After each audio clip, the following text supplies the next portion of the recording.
Welcome to Students Incorporated. I'm your host, Mr. Jason. Join me weekly as my team and I produce content that's informative, positive, fun, and uplifting. This podcast is created and produced with the help of students from the International Community School of Bangkok. In today's episode, we have the privilege of hosting Dr. Jim and Sara Drexler, both experienced educators from the U.S. with connections to higher education and journalism. I'm joined by co-host Mia and Premi today. This episode is sponsored by the InSpark Club of ICS. InSpark aims to promote the spirit of culture and innovation among the youth. So thank you for sponsoring this episode. But before we get into our guest segments, let's hear our quote of the day and get some headline news. Our quote of the day comes from Thomas Hendrik Ives, the former president of Estonia. He's quoted to have said, "Fake news is cheap to produce. Genuine journalism is expensive." While fake news is cheap to produce and easy to share, trustworthy news is harder to find. In a digital world flooded with misinformation, we must be discerning about the content we consume. Fake news spreads quickly because it often triggers strong emotional reactions, making it more likely to be shared. By questioning what we see and verifying information from trusted sources, we can reduce our vulnerability to hoaxes and help promote a more informed society. And that's our quote of the day. Now on to some headline news. For this episode's news segment, we thought we'd bring some headlines from the World News Group, since today we have the privilege of having the founders' family members as guests on the show. You'll get to meet them shortly. But first, here are several news headlines from the sound journalism grounded in facts and biblical truth from World that can be found at wng.org. Our first headline reads, Church bookkeeper sentenced to prison after $875,000 embezzlement. Florida church worker Derry has been falsifying the church's financial records and writing herself fraudulent checks from October 2023 through March 2024. The grand total estimate of $875,000 embezzled was utilized to cover mortgage payments, credit card bills, vacations, and concert tickets. Her attorneys state that Derry's scheme was a result of psychological stress from the news of her daughter's necessary open heart surgery. She is sentenced to more than 2 years of prison for federal wiring fraud, but the church's spokesperson says that she will be welcome back at the church once she returns. Our next headline is New Study Suggests Link Between Cancer and Marijuana Usage. The legalization of marijuana for its recreational uses, given its risks and drawbacks, have long been debated and is seen as controversial. Possible new study results reveal what could be important in reconsidering the framework and perspective in which marijuana usage and legalization is viewed. The Addiction Biology, the research from the University of Western Australia published, suggested that cannabis use could cause cellular damage, increasing the likelihood of the damage on genetics and cells, including such impact on fetuses. However, other notable professionals have questioned the validity of this research and deemed the source as speculative. And finally, our last headline touches on speculation as well. Speculative fiction even. DoD report says no evidence that UFOs are adversaries, aliens. The Pentagon states that there were over 750 reports of UFO sightings from May 2023 to June 2024, of which only 7% were closed. 34% waiting final review, and 60% couldn't be analyzed effectively. This said, the report begs the question of, if they weren't UFOs, what were the sightings? The AARO director states that most of the objects cited were birds, balloons, airplanes, or drones, with only few being genuinely anomalous. And that ends our headline news, brought to you by the World News Group at wng.org.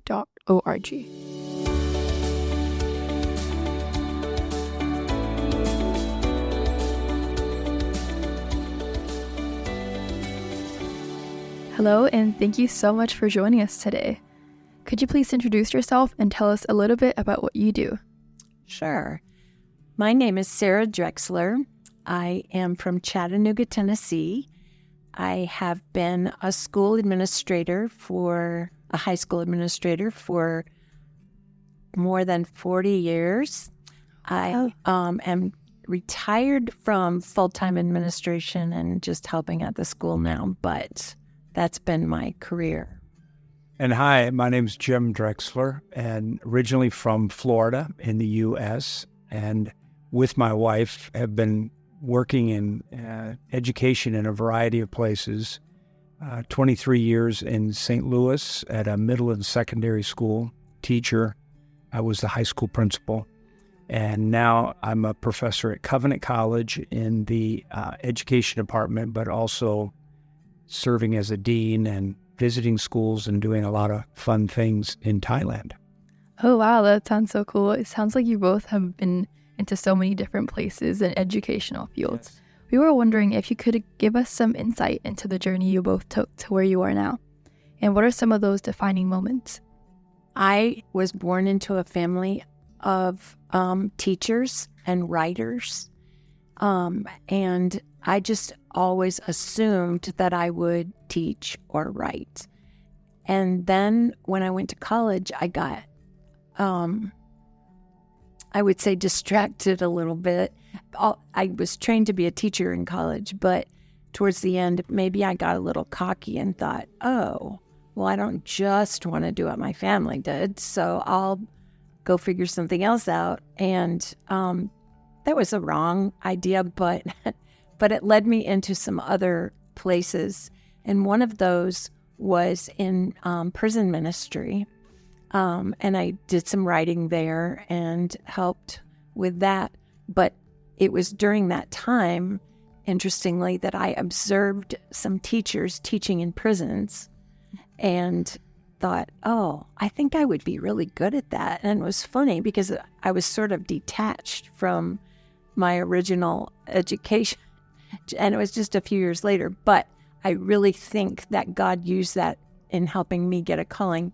And also, when I got into education and started teaching, the school that we were with in St. Louis really wanted a community service program, a full-fledged program. So they asked me, would you be the person to organize that, to bring that into being? And I got to do that. But I look back on my life and think it was interesting that I had this opportunity to do prison work before and come back to education, and then realize there really are broken, needy, difficult situations that we need to meet, prison and many, many, many others. And I think my heart was probably softened by that experience, coming back into education. I did that for many years, did community service projects and a capstone similar to what you have here. I think after all is said and done, that is the thing I cherish most in my career, and that I actually right now would love to write a curriculum for a school like this, K-12, so that from their very tiniest kid to the oldest, there is a systematic development of teaching care for the community. So that's my dream. I've given you the whole thing, how it all came about, and the dream I have for kind of semi-retirement to do that kind of thing. I have known people over the years who, from the very earliest time of their life, they knew exactly what they were going to do. Well, praise the Lord that God works sometimes in people like that. That was not my story. I often say I did the next thing, but one of the markers in my story is that, humanly speaking, I never should have gone to Covenant College. Didn't have the church background, the educational background, but I ended up going to Covenant College and decided at some point to pursue a double major in history and in biblical studies. And people at the time would ask me, why are you doing that? I said, well, I just like the classes and I like the professors. I didn't have a plan. One of the Bible professors, once or twice, it wasn't a regular comment, he said, you ought to think about going to seminary. And that just scared me. I didn't think about, working in that situation would be for me. But eventually we got married. We spent our first year in the Washington, D.C. area, and then we went to seminary in St. Louis. Sarah got a job at a pretty new Christian school as a teacher because she had trained for that. I also had a job there. I was a janitor, cleaning classrooms and bathrooms, paying my way through seminary. The last year of seminary, the principal of the school said, we're growing. Enrollment is growing. We need to hire some new people. We need somebody next year who can teach a few Bible classes and a few history classes. And I don't think I said it out loud at that point, but I thought it very soon after. Oh, that's why I did that double major. And I've been doing that throughout my career in education. I did not have a big plan, a big scheme to be a professor at Covenant College. My goodness, that was the furthest thing from my mind. But the Lord, through conversations with people and circumstances, introduced these things, and by faith, we followed through with it, and here we are recruiting for Covenant College in Bangkok, Thailand. So that's my short story. All right, thank you guys so much for your answer. I think you all have really, inspiring story. And relating to what Miss Sarah said actually about writing, I also am a writer. I'm finishing up my first rough draft for my first book. So that's been coming along behind the scenes. That's wonderful. Yeah, thank you. All right, now moving on to higher education, could you explain to our listeners what the terms liberal arts means when talking about a college or a university? Yes, happy to. We do have the privilege of traveling internationally, and I know from experience that sometimes when that phrase is used, people assume the word liberal means liberal in terms of morality or politics, and they sort of shy away and back away from it. But historically, it's a great phrase, and for simplicity's sake, the idea behind it is a well-rounded education. So at a place like Covenant College, if someone comes to study to be an engineer or economics or biology or whatever it might be, they don't spend 4 years just in that subject. We have a pretty extensive core set of classes where every student will have some exposure to history, the sciences, math, the social sciences, Bible and theology. The idea is not that you're going to learn everything there is to know about everything, of course, but it's rooted in the idea that all truth is God's truth, that Jesus created all things, and the more we can know about the world that we live in, the better.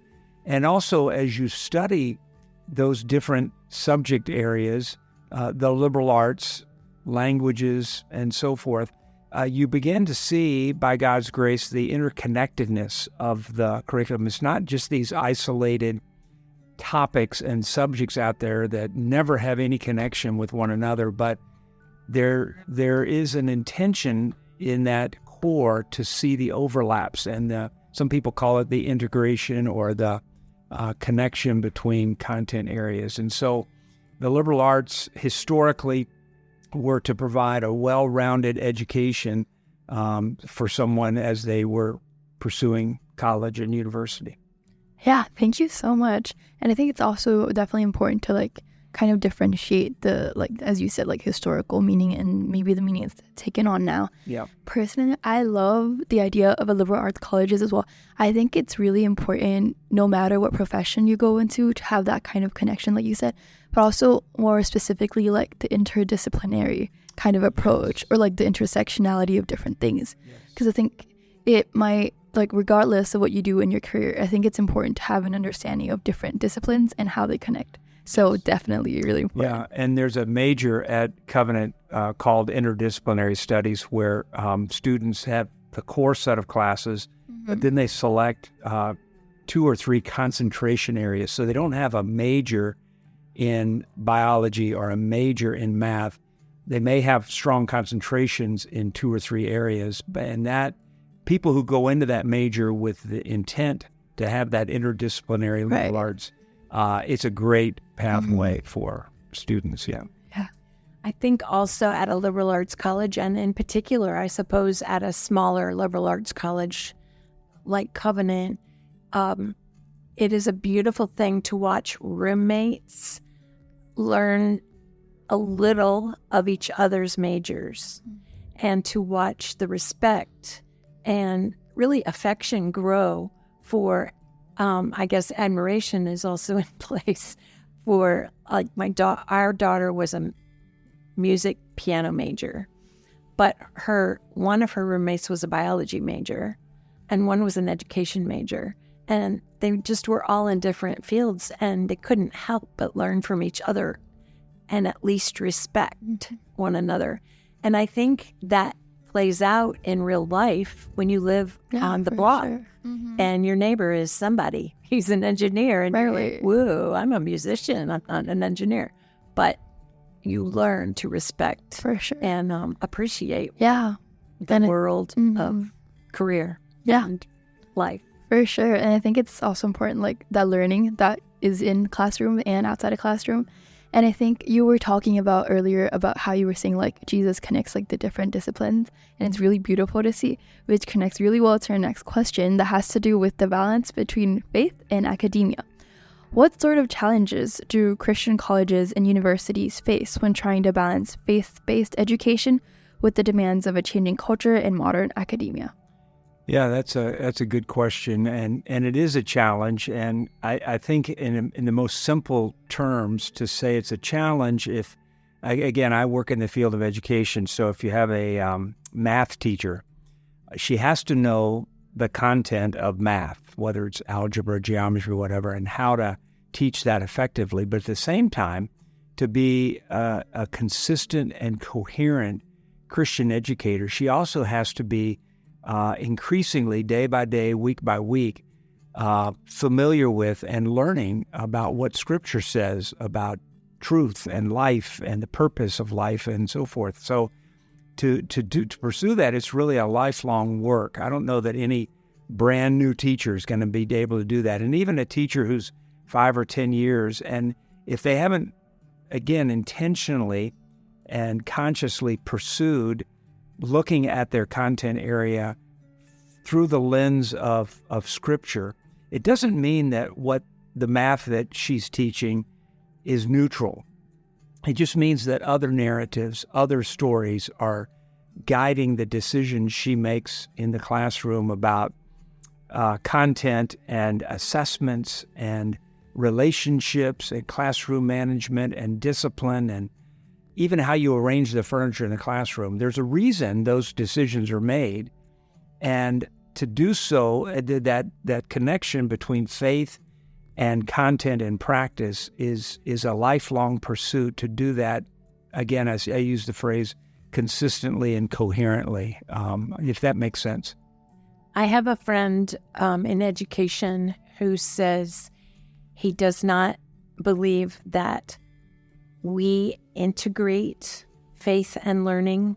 We're not the ones that put that together. He's a Christian educator, and he says he believes that since we believe all things belong to God, education belongs to God, and so faith and learning are already integrated. It's us that kind of have mucked it up. And I remember him saying to us, you kind of have to, we are scraping off the trouble and the brokenness to get to the beauty of faith and learning being already integrated and together. And I'll say that ties in with the story of Scripture, that God created all things well and good. The fall has distorted and corrupted. It can't destroy the good creation, but it tries to pull us in other directions. But Christ came to redeem all things to himself. And in Colossians 1, it says he came to reconcile all things. He doesn't say all people, all things to himself. In other words, to restore and renew. And that's the coming completion or consummation of things. And so, as she just said, it's already one in Christ.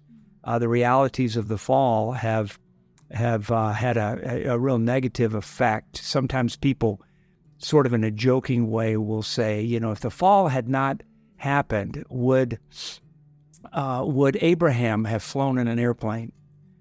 Would Moses have been using the internet? In other words, the development of creation that we're called to do is always slowed down. The pull and the tug of the fall has slowed things down so that we have those things now. But anyway, I'm getting a little off of field, but yeah. For sure, I think that achieving two things at once, such as focusing on faith, but also being academia focused, is at times it can be very hard, but I think that your guys' college, such as, Covenant College, I think that executes it tremendously well. And at sometimes it may be hard and challenging, but I think it is also very rewarding when you see, when you see your students come out and graduate and, become more than their major, so as to speak. Now, moving on to impact and outcomes, and just generally speaking, what are some unique ways a liberal arts Christian college or university prepares young people for the challenges of a modern world as compared to a state school or a non-Christian institution? Another really good question. You guys are great interviewers. It's interesting. In recent years, there have been some articles in business type of publication, Forbes magazine and others, that have talked about this and have talked about the desirability of hiring college, university graduates who have a liberal arts education. And part of what they have been getting at as to why that's important is that liberal arts institutions like Covenant, and there are others around as well, they have encouraged students to learn how to think, to learn how to write, to learn how to articulate truth and what they believe and information about their content. And these magazines, the articles I've seen, have talked about what an advantage that is in hiring somebody in a variety of settings, could be management, could be in other levels, because of that reality of being able to think and write and communicate clearly about whatever field that they're in. And that's one of the benefits that came to mind when you said that. I would also say virtues that are associated with faith commitments make a big difference. And even in sitting here, your courtesies to us as visitors make a difference. Not just to commend you, but it facilitates the whole thing. It makes everything better when we practice good virtue and kindness and respect. And I think also in Christian faith, and that when we believe, as Dr. Jim said earlier, when we believe that God made the world, it's really good. And so the study of it needs to be really good and really excellent. And it's not diminished by having faith influence, but made greater and more wonderful by believing that the God of all creation is in this. That is absolutely beautiful. And I think to touch on both your points, like you were saying, different virtues or different skills of communication, I guess more advantageous to a liberal arts college would be the soft skills that I learned, because I think in different professions, all graduates will have the knowledge, the hard skills that is necessary. But then what differentiates each person from the workforce? It's the virtues, it's the soft skills, it's the ability to communicate and to do it well. And our final question for this segment is, and to give us some hope for our future generations, in what ways does the integration of faith and academics impact students' personal development and future career paths? Well, I was thinking a minute ago of an example that I remember. It's actually a professor that Sara had in her education training, Geraldine Steensma. And she was advising and working with teachers in training that, going back to the example of a math educator, that and she used the two eyeballs as example, that the one eye is on whatever the lesson is for the day, factoring or the Pythagorean theorem or whatever, that here's the particular topic in our class, but always, again, by God's grace, you can't do this completely or perfectly, but also have an eye on the other disciplines where factoring or the Pythagorean theorem might come into play. And you can begin to think of connections in construction or in engineering or in the medical field or in just a variety of ways where math knowledge is key to success in the work. And she wrote about working on the 2 I's. It's hard to do. It's hard to do. Just talk to a math teacher. It's hard enough to plan a lesson where you're going to get through that material, but at the same time, to have the rest of knowledge in mind that I'm trying to weave this together in. But that is a gift that I think Christian liberal arts approach to education, and related to that, the Christian school, like ICS, like Covenant, should be the best of schools academically, because we know the source of all truths and have a connection with the creator of all things and the one who is going to redeem all things, and never an excuse for half-hearted efforts educationally, but the very best because of that knowledge. Yeah. I think that's a beautiful, beautiful metaphor. And that ends us on with a great note for this first segment, and we'll be right back after the PSA. 1, 2, 3, 4. For today's PSA, we will be introducing the InSpark Club to you all. The club's aim is to promote the spirit and culture of innovation among the youth. InSpark advocates for youths exploring the field of innovation and creative thinking, specifically by providing informative resources in those areas in an engaging way. Furthermore, InSpark is also providing different innovative company visits as well as competitions to see innovation and technology applied in real life. The club tries to create a space to promote innovation, out-of-the-box thinking, technology, and creativity at ICS, and possibly spread the connection to other international schools in Bangkok. For any further questions, please don't hesitate to contact them through their Instagram @InSparkClub. And remember, keep thinking, creating, and learning. Miss Sarah, we understand that your family, the Bells family, started the World News Group and also the World Magazine, so you must have some experience with news and journaling. So could you give us a quick history lesson on how that all started and where it is today? Sure. I have to confess that writing and journalism are my dream, not my reality.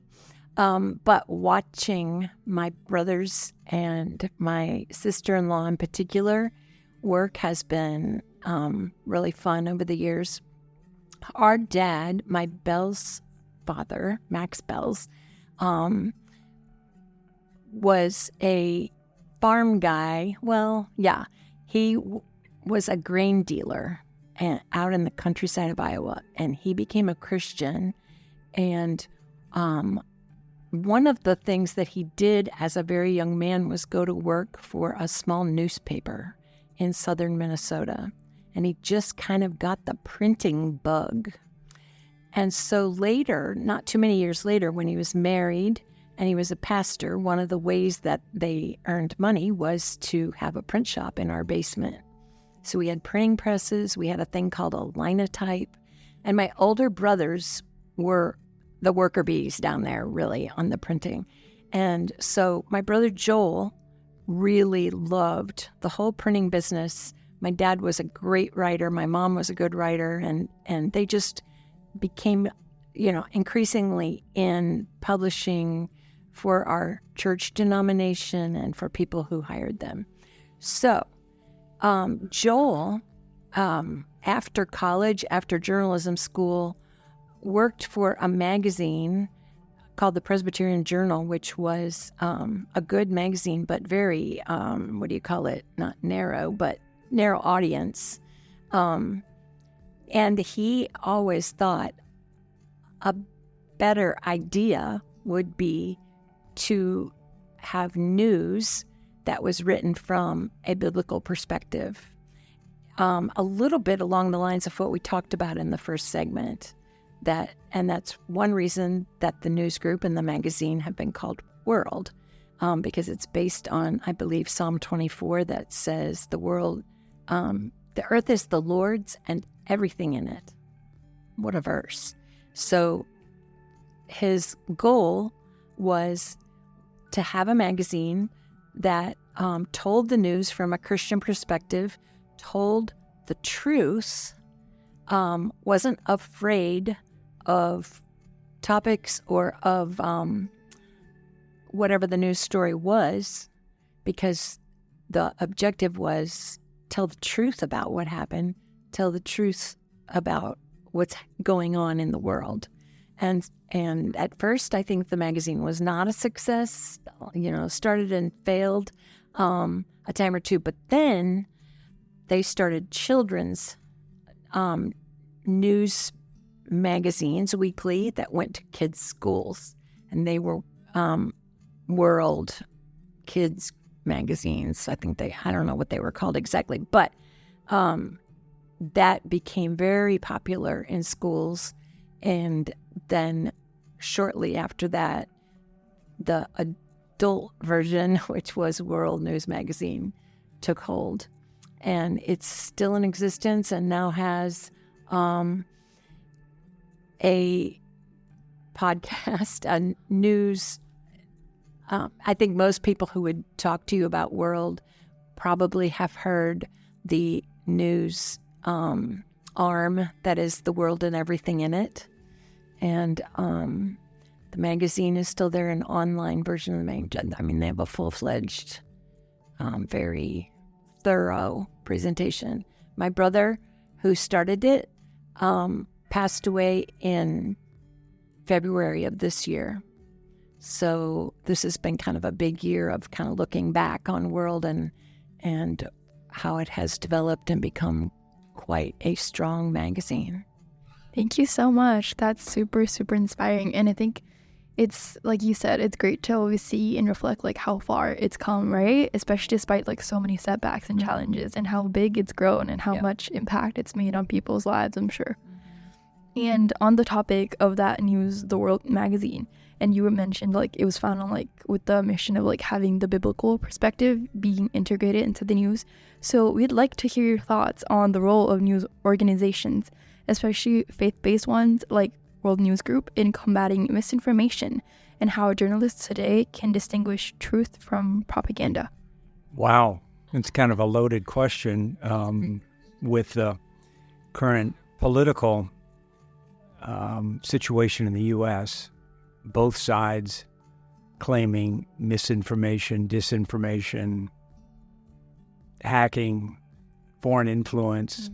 Where can you find the truth? And kind of from my perspective, almost any news outlet or media outlet is subject to propagating things that we would call misinformation. Even sometimes, I think, by accident, passing on stories or information that has not been vetted. And so I say that because I think even Christian publications like World Magazine, another famous magazine, Christianity Today, I don't know, is that a weekly magazine, I think, or monthly? I don't even know now. But they have to be careful because those reporters might be Christians, but they're also human beings, and human beings make mistakes and errors. So I'm kind of getting at saying this, that I don't think that Christian publications are immune to making mistakes or in putting out an agenda that they believe is the right one, that objectively speaking might not be the truth. Am I being too vague? I think that was a great answer. And I think like when it comes to like more heavy, I guess, topics where there's many differing perspectives at hand, it's hard to define what is misinformation in the first place, or what are the lines or what are the boundaries that are drawn. Right. And I think, especially like you were saying, like there's definitely a lot of like the word agenda, I think, is being used a lot in today's political climate, or like the word indoctrination. I'm also seeing a lot from both sides. I think that was a great approach to like seeing it, because I think there are many differing perspectives, and especially in something that seems to be objective as like a news source, it's also important to remember that some aspects of it are still subjective to many people's different beliefs. So yeah, thank you so much. You're welcome. I think we can speak individually. Right. Yeah, of course. Speak the truth in love. And sometimes the truth is hard, but there's always that potential for in a fallen world with human beings. There's also a wonderful statement in Scripture from Jesus himself that says the truth will set you free. And I think of that a lot, that I think I said at the outset that I had been a school administrator, and oftentimes if a student chooses not to speak truth, which happens sometimes, I did that too when I was a kid, but when you choose not to speak truth, you get in deeper and deeper and deeper, and the cover has to be more and more thorough. But the truth sets you free, even if it's painful at the outset.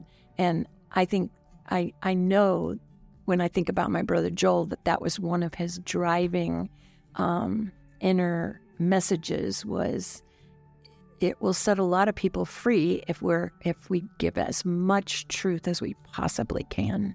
All right, thank you for both of your answers. Now, on the topic of perspectives, what are some of the unique perspectives Christian journalists bring to the media landscape? I would like to use my sister-in-law, Mindy Bells, as an example. She has faithfully told the news of the church in the Middle East, the church at large, for 30 years at least, and gone there and walked with people there, walked with churches there, just spent time deferring to them, being with them, letting them show her what was happening, like letting them tell her, and then telling their story back to us through World Magazine for a long time. And now she's independent. But my point in that is I appreciate that she has allowed the story to be before her. Not going with an agenda of, I bet the church is doing that, or I bet they're not doing that, but rather letting it be its own story. And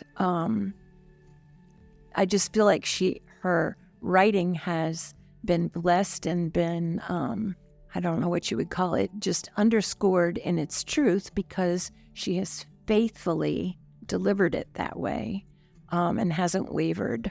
And it's really easy to go in with an agenda, like you said, or a perspective that you want to prove. And I appreciate her for doing that, because describing anything about the Middle East to us being on the ground is so, so valuable to us. But if she doesn't speak truth, we haven't gotten a picture at all. And your question used the word perspective, and I thought of a silly example that I've been doing lately. So we're traveling on behalf of our college, and I have told a number of people that we visited a school last year for the first time, and half of their grade 12 students enrolled at Covenant.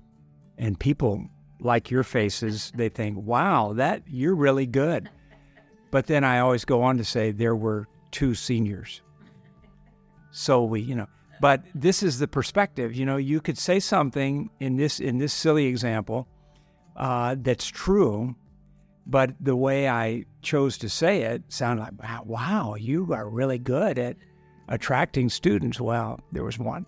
And and I think that can happen in journalism as well. And getting back to a comment I made in the first segment, that if a journalist is a Christian, if a journalist says, I belong to Jesus, it's incumbent on her or him to, by God's grace, be informed by truth and guided by truth, and praying and asking for the wisdom to say things accurately, not just 2 + 2 is 4, but even the words to give a perspective. You can give an angle on something, as my silly example gave, that is misleading.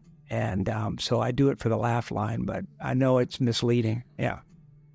My mom used to tell me when I was young and learning to speak truth, she would say, truth is what you hope the other person hears, not just your words. You don't have permission to just put words out there.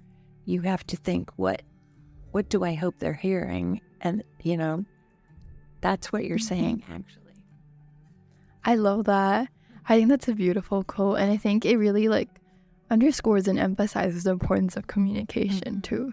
Like what you think is the truth and what you're trying to convey is the truth might not be what the person on the receiving end hears and interprets.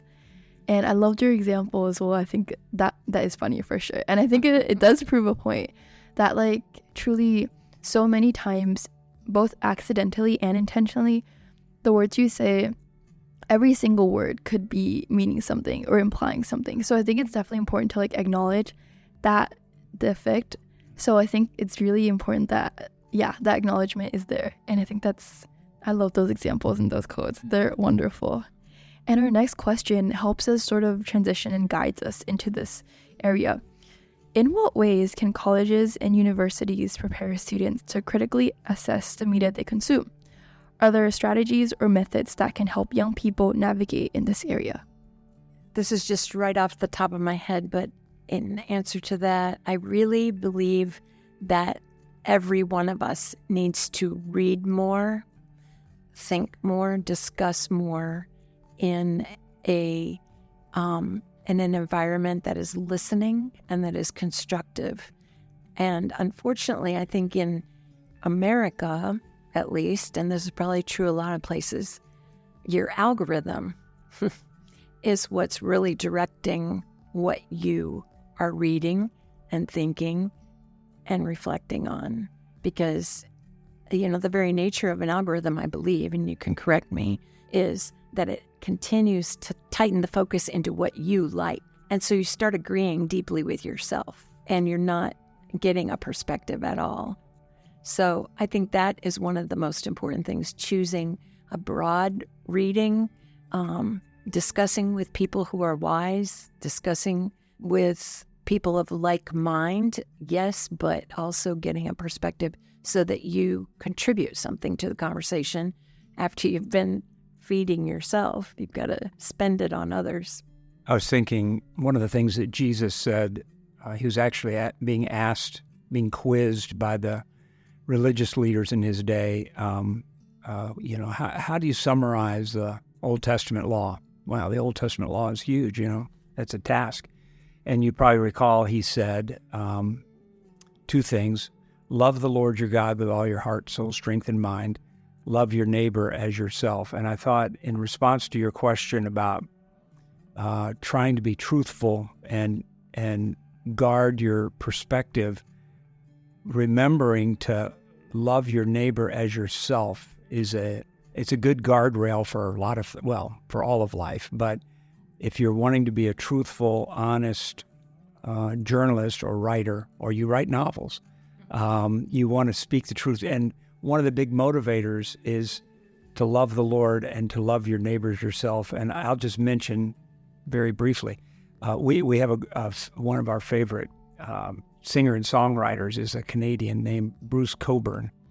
And he's pretty old now. I think he's close to 80. But on his newest album, he has a song called Orders. And the verses describe in brief phrases people that you encounter every day. And sometimes you hear a description, you think, oh man, he'd be a really great guy to get to know. And a lot of times the descriptions are, you have this visceral, that kind of thing.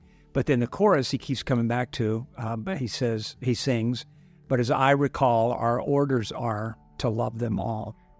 Not to be selective in who your neighbor's going to be, but, and if that, by God's grace, is really embedded in deep ways, I think that, back to my silly example, keep you from intentionally misleading people with the words that you use or the phrases that you pick.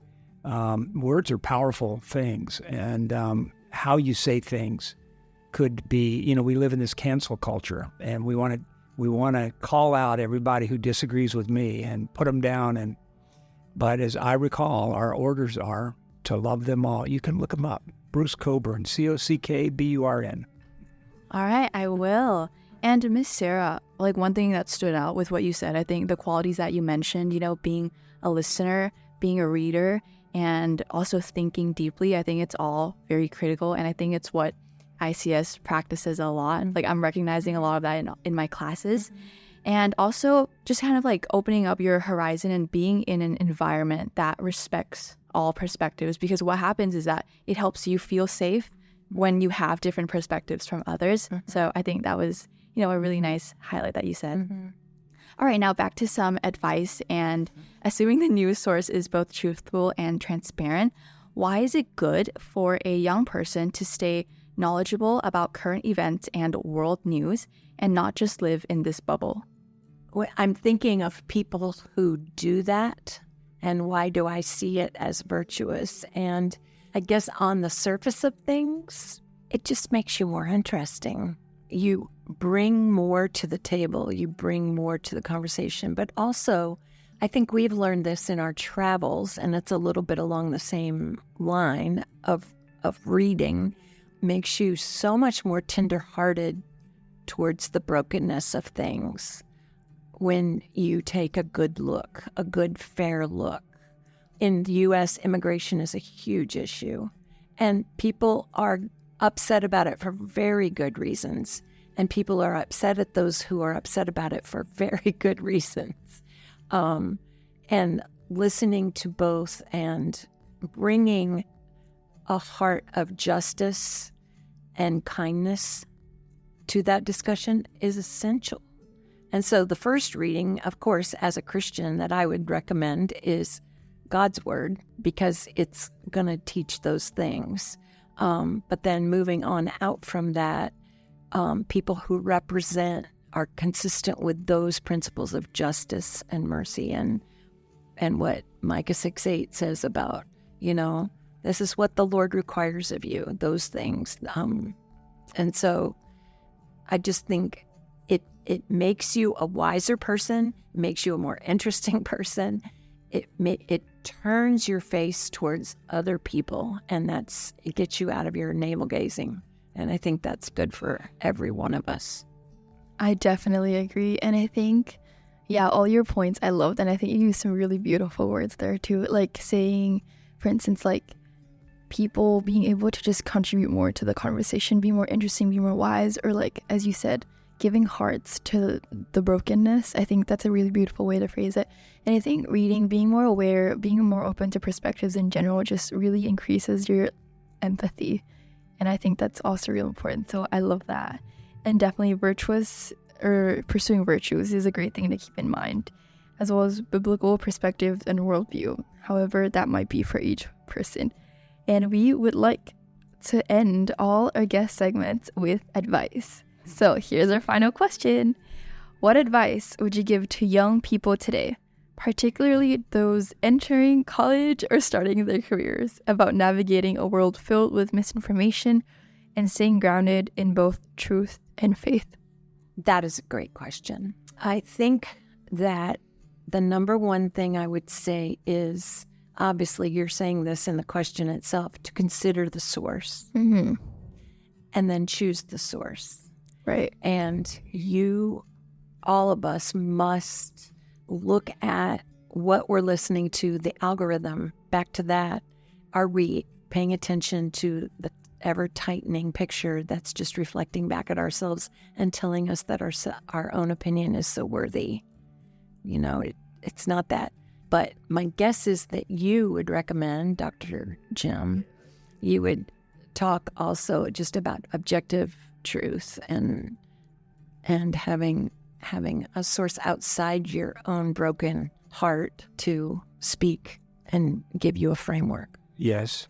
I was thinking, the Sunday school answer, that prayer and daily learning from the Word and counting in that sense, not on your own wisdom or I am the ultimate authority on truth, but there is someone who is, and being plugged into Him and His Word and guided by the Holy Spirit. It's the Sunday school answer.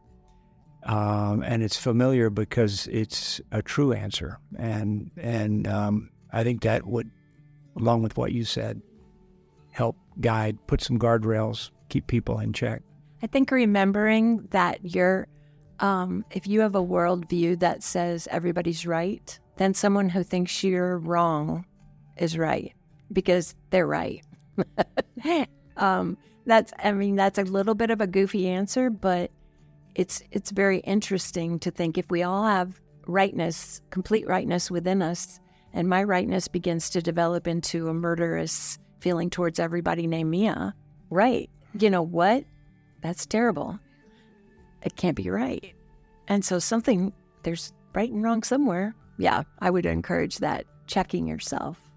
Thank you, and this concludes our second segment. Such good advice about how to seek out truth. Are we living in echo chambers, only consuming things we agree with and fit our own personal preference as what is true or not true? Let's all be truth seekers. Seeking truth not only involves engaging with people we may not totally agree with, but also it involves the understanding that we are not holders of the ultimate truth, as Dr. Jim and Sarah have pointed out. I'll end with what Mrs. Sarah said. She encouraged all of us to check ourselves.